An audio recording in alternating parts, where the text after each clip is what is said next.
Hello, culinary adventurers!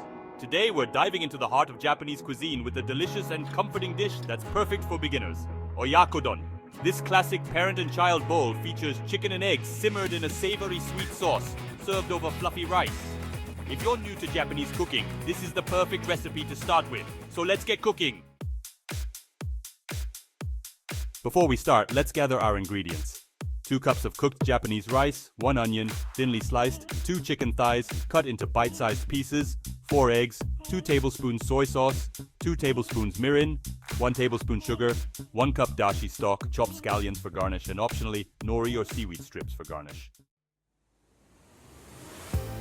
First, slice your onion thinly and cut your chicken thighs into bite-sized pieces. This ensures they cook quickly and evenly. It's important to prep everything before you start cooking to make the process smooth and enjoyable. Step 2. Cook the chicken and onion. In a medium-sized skillet, add your chicken and onions. Pour in the dashi stock, which adds that authentic umami flavor Oyakodon is known for. Now, let's add our soy sauce, mirin and sugar. Bring this to a boil, then reduce to a simmer and cook until the chicken is tender and the onions are soft. Step 3.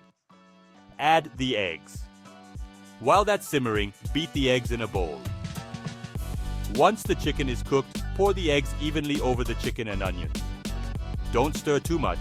Let the eggs set slightly to create a fluffy texture that complements the dish perfectly. Step 4.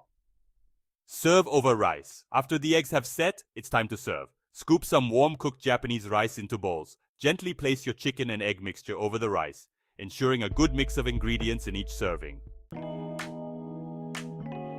Sprinkle some chopped scallions and optional nori strips over the top for that extra touch of flavor and color. And there you have it, a warm, satisfying bowl of Oyakodon that's sure to impress. This dish is not only easy to make, but also packed with flavors that define Japanese home cooking.